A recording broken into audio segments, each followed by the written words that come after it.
Hello everyone. আমি আবার 24 ঘন্টা ওপেন করে দিয়েছি, কারণ সত্যি কথা বলতে অর্ডার খুব কমে গেছে। তো আমি ভীষণ ওয়ারিড হয়ে যাই অর্ডার যদি কমে যায়। আর এখন বাজে রাত 1:30, তোমরা দেখতে পাচ্ছ ঘড়িটা। আমার কাছে এখন একটা চিকেন স্যান্ডউইচের অর্ডার আসে। অ্যাকচুয়ালি স্যাটারডে বিয়েবাড়ির পরে আমি দুখানা একদম পরপর অর্ডার পাই। তো আমার মনে হয়েছিল যে আমার রাত্রিবেলাটা ওপেন করে দেওয়া উচিত, কারণ সারাদিনে সত্যি কোনো অর্ডার আসে না। আর অর্ডার ভীষণভাবে কমে গেছে। হ্যাঁ, একদম কমে, মানে অর্ডার আসছেই না সেটা না, কিন্তু কমে গেছে। এইমাত্র আমার কাছে একটা চিকেন কর্ন স্যান্ডউইচের অর্ডার আসে। আমি এটা টাইমে প্রিপেয়ার করি এবং টাইমের আগেই প্রিপেয়ার করি। তারপরে যে রাইডার আসে সেই রাইডারটা এত রুড, মানে জোম্যাটো যে এখন যাকে তাকে নিয়ে নেয় মনে হয়। হুম তাকে নাকি লোকেশন দেখাচ্ছে আমার বাড়ির থেকে এগিয়ে, সে ওখানেই দাঁড়িয়ে থাকবে।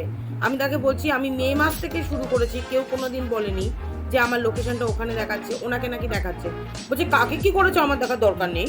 ঠিক, মানে অ্যাটিটিউডটা এরকম। এবার আমি কারুর, সত্যি কথা বলতে, নিজে কাউকে চাকরি দিতে পারবো না বা সেই ক্ষমতা এখনও হয়নি। আমি অন্যের চাকরি খাওয়া পছন্দ করি না, কারণ আমিও একসময় চাকরিই করতাম। আমি না বলছি যে আপনি যাকে যা ইচ্ছে বলতে দেন, আমার মনে হচ্ছে ওটাই লোকেশন, আমি ওখানেই দাঁড়িয়ে থাকবো। যাই হোক, তো তাকে কোনো মতে আমি কনভিন্স করে এখানে নিয়ে আসি। সে এসে আমাকে দয়া করে, অ্যাকচুয়ালি ওনার টোনটা ওরকমই।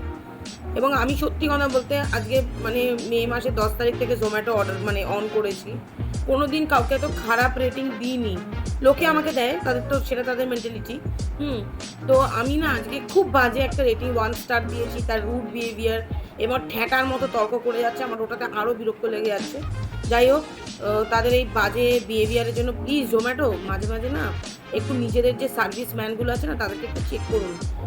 তারা না সবাই ভালো হয় না। খুব ভালো লোকও আছে যারা হেল্প করে, যারা গাইড করে, কিন্তু খুব খারাপ লোকও আছে। আমি আর মেনশন করলাম না তার নামটা, কিন্তু আমি সত্যি ওটা মেনশন করবো যে আমি কাকে এই বাজে রেটিংটা দিয়েছি। Thank you.